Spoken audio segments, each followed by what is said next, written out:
और बुलेटिन की शुरुआत कर रहे हैं एक ऐसी खबर से जो आज से पहले भारत में नहीं हुआ है। पहली बार आप भी इस तस्वीर को देख रहे होंगे।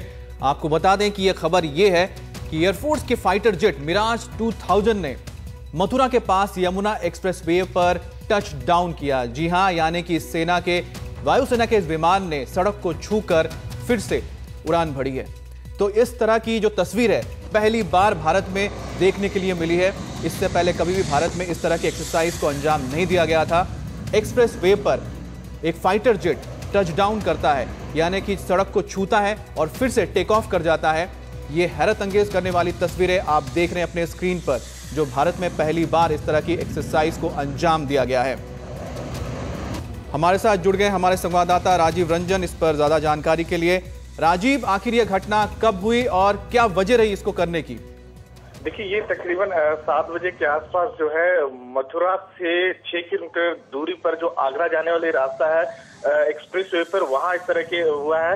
आपको बता दें कि इसके पीछे जो रणनीति थी कि अगर जरूरत पड़े, खासतौर से हमारा जो एयरफील्ड है, कोई एयरफील्ड पर अगर दुश्मन देश जो है बमबारी कर दे और उतरने का जो है लैंड करने का जहाज के पास दूसरा कोई विकल्प ना हो, तो एक अल्टरनेटिव अरेंजमेंट कर सकते हैं। इसको डेवलप करने के लिए पहली बार इस तरह से अभ्यास किया कि जरूरत पड़ने पर क्या जो एक्सप्रेस वे जैसे सड़क पर लड़ाकू विमान लैंड कर सकता है या नहीं कर सकता है इमरजेंसी के हालात में, उसकी प्रैक्टिस किया गया। और सबसे बड़ी बात बता दें कि भारतीय वायुसेना का जो लड़ाकू विमान है मिराज 2000 जो है उसकी प्रैक्टिस किया और टच डाउन बहुत ही बखूबी और बहुत ही बेहतर तरीके से उसने किया। जी, और दूसरी बात यह है कि ये ऐसा बताया जा रहा है कि कुछ इस तरह की और भी मिशन करने के, एक्सरसाइज करने की भी बात सामने आ रही है। बिल्कुल, आपने सही कहा। खासतौर से भारतीय वायुसेना की उत्तर प्रदेश सरकार से बातचीत चल रही है और खासतौर से जो एक नया ताज एक्सप्रेस जो बन रहा है आगरा से लखनऊ जो जा रहा है उसके बातचीत चल रही है। और भारतीय वायुसेना का कहना है कि एक 3 किलोमीटर के एक ऐसा पैच बनाया जाए कि जहां बिजली के खंभे ना हो, ना ही डिवाइडर हो, अगर कुछ है तो उसे हटाया जा सके और वहां कुछ लाइट की फैसिलिटी भी हो कि ताकि नाइट में लैंडिंग हो सके। और इस पर आपको ये बता दें कि काम शुरू हो गया है और ये बता दें कि जो एक्सप्रेस जो बन रहा है ये पूरी तरह से कंक्रीट होगा, यानी जरूरत पड़ने पर कोई भी होने पर वहां लैंड कर सकता है और जरूरत पर टेक ऑफ भी कर सकता है। जी राजीव, रणनीतिक तौर पर यह कितना अहम हो जाता है भारतीय वायुसेना के लिए? क्या ये फायदेमंद होगा? बहुत ज्यादा हो जाता है रणनीतिक तौर पर। खासतौर से एक है कि हिंदुस्तान में पहली बार इस तरह हो रहा है कि रनवे छोड़कर, एयरफील्ड छोड़कर लड़ाकू विमान जो है आपको सड़क पर जो है लैंड कर रहे हैं, टच डाउन कर रहे हैं, फिर टेक ऑफ कर रहे हैं। यानी कल के तारीख में अगर जरूरत पड़े तो कहीं भी ऐसा चीज कर सकते हैं। आपको ये बता दें कि दुनिया के दूसरे देशों में, चाहे स्विट्जरलैंड बात करें या जर्मनी बात करें, ऐसे देशों में ऐसा होता रहा है। लेकिन हिंदुस्तान में, चूंकि हिंदुस्तान में ऐसा रोड बना नहीं है जो खासतौर से वायुसेना की जरूरतों को ध्यान में रख के बनाया गया, खासतौर से लैंड करने के लिए उसकी चौड़ाई अच्छी खासी होनी चाहिए और जो पैच जो है, जो लंबाई जो तकरीबन 500 से मीटर से ज्यादा होनी चाहिए। तो ऐसे रोड बनी नहीं है और चूंकि एक्सप्रेसवे इस तरह का बना गया है, इसमें थोड़े बहुत जो फेरबदल गुंजाइश, खासतौर से जो दूसरा जो एक्सप्रेसवे बन रहा है आगरा से लखनऊ की ओर, उसमें भारतीय वायुसेना की यूपी लगातार बातचीत हो रही है और भारतीय वायुसेना के सुझाव के मुताबिक जो है जो यूपी गवर्नमेंट और एक्सप्रेस अथॉरिटी है वो लोग 3 किलोमीटर के एक क्लीन स्टिच पैच बना रहा है कि जहां पर जरूरत पड़े पर लैंड कर सके, किया जा सके। तो एक बहुत बड़ी उपलब्धि कि कल की तारीख में कोई हमला होता है या फिर इमरजेंसी लैंडिंग की जरूरत पड़ती है, आपका एयरफील्ड या एयरपोर्ट खाली नहीं होता, लैंड कर सके, बहुत बड़ी उपलब्धि है। जी राजीव, यहाँ पर हमने देखा कि सिर्फ मिराज 2000 ने ही टच डाउन किया, तो दूसरे जो विमान है भारत के पास, चाहे वो सुखोई हो या दूसरा और विमान जो आएंगे, क्या वो भी इस पे ऐसा कर सकते हैं, लैंडिंग कर पाएंगे? बिल्कुल कर पाएंगे। आपको बता दें कि मिराज इससे पहले जो है आगरा के पास ही जो दूसरा एक एयरफील्ड है सफाई एयरफील्ड, वहां भी कुछ दिन पहले लैंड कर चुका है, सक्सेसफुल लैंड कर चुका है और इस पूरा एरिया का मुआयना कर चुका है। और चूंकि मिराज जो बहुत ज्यादा दूरी पर नहीं है, ग्वालियर में उसका बेस है, तो जब मिराज लैंड कर सकता है तो भारतीय वायुसेना के जो दूसरे लड़ाकू विमान है, मतलब सुखोई की बात कीजिए, मिग की बात कीजिए या फिर जगुआर की बात कीजिए, तो वो भी लैंड कर सकते हैं। लेकिन चूंकि मिराज इस एरिया में पहले लैंड कर चुका है, बेस नजदीक है, एयरबेस बहुत नजदीक है और सैफी में बकायदा लैंड कर चुका है, सक्सेसफुली हो चुका है, इस वजह से इस मिराज को प्रीफर किया गया। जी राजीव, एक बात बताइए कि जब जैसे लड़ाई के जब मौके पर हमेशा दुश्मन के टारगेट पर रहते हैं भारत के जो एयरपोर्ट्स हैं, तो ऐसे दौरान दिल्ली के मद्देनजर ही क्या जो एक्सप्रेसवे जो दिल्ली के आसपास से गुजर रहे हैं उनको इस तरह से तैयार किया जा रहा है ताकि वो लड़ाई के दौरान या किसी आपातकालीन स्थिति के दौरान भारतीय वायुसेना के काम और दिल्ली को प्रोटेक्ट किया जा सके, ऐसा कुछ है? बिल्कुल आपने सही कहा। आपको ये बता दें कि मिराज वही लड़ाकू विमान है कि जो करगिल में जो पाकिस्तानी घुसपैठिए जो घुस आए थे उनको छक्के छुड़ाया था और उनके ऊपर इतनी बमबार्डिंग की थी कि उनको वापस भागना पड़ा था। खासतौर से मोंटे धालो बेले का जो रीच है करगिल में जो भारतीय सेना को जीत मिली उसके पीछे भारतीय वायुसेना का बहुत बड़ा कंट्रीब्यूशन था और उसमें खासतौर से मिराज बहुत बड़ा कंट्रीब्यूशन था।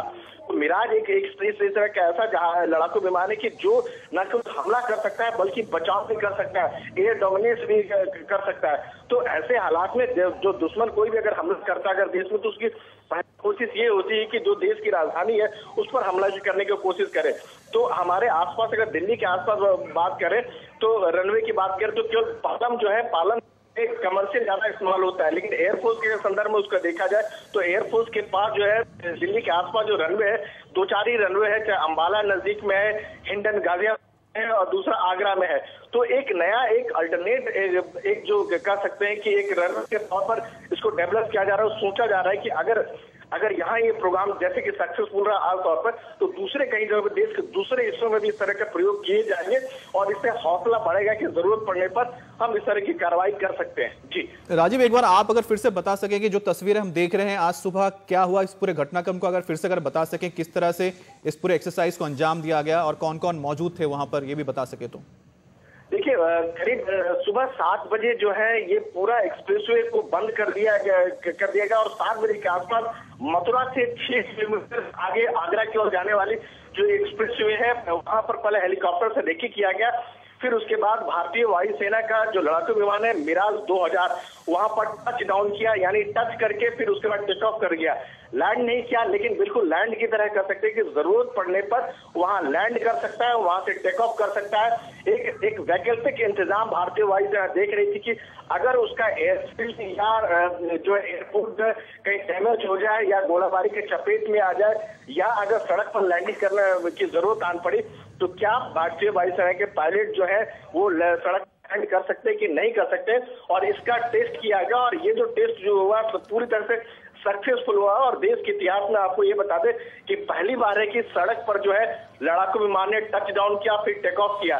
एक तरह से कह सकते हैं कि अपनी परीक्षा ली गई कि कल के तारीख में अगर इस तरह के इमरजेंसी हालात पैदा होते हैं तो भारतीय वायुसेना के जो पायलट है, जो जहाज जो है इसमें पूरी तरह से सफल होंगे। जी एक बात और जानना चाहेंगे राजीव, आप तो काफी सारे आप प्रोग्राम कर चुके हैं भारतीय वायुसेना पर, एयरफोर्स के पायलट्स पर, क्या इसके लिए पायलट्स को खास ट्रेनिंग की भी जरूरत पड़ती है, क्योंकि आमतौर पर तो इस तरह के वो करते नहीं है चीजें?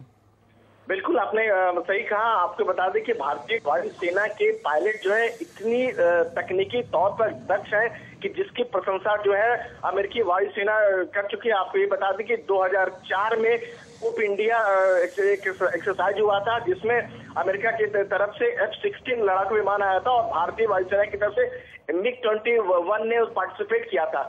लेकिन जो एक्यूरेसी की बात करेंगे, बमबार्डिंग की बात करेंगे तो उसमें भारतीय वायुसेना के पायलट ने MiG-21 से इतने जो सटीक निशाने साधे कि उतने अमेरिकी F-16 तक नहीं साध सके। और इसकी प्रशंसा जो है अमेरिकी वायुसेना ने खुद की थी, पेंटागन की रिपोर्ट में भी इसका जिक्र आया था। तो कह सकते हैं कि भारतीय वायुसेना के जो पायलट जो है तकनीकी तौर पर काफी होते हैं, इनकी ट्रेनिंग इतनी बेहतर होती है कि हर जो विपरीत हालात में न केवल फ्लाई कर सके बल्कि जब भी मौका आया है दुश्मन को मुंहतोड़ जवाब दे सकते हैं। चाहे करगिल की बात कर लीजिए, चाहे की बात कर लीजिए। जी बहुत बहुत शुक्रिया राजीव पूरी जानकारी देने के लिए।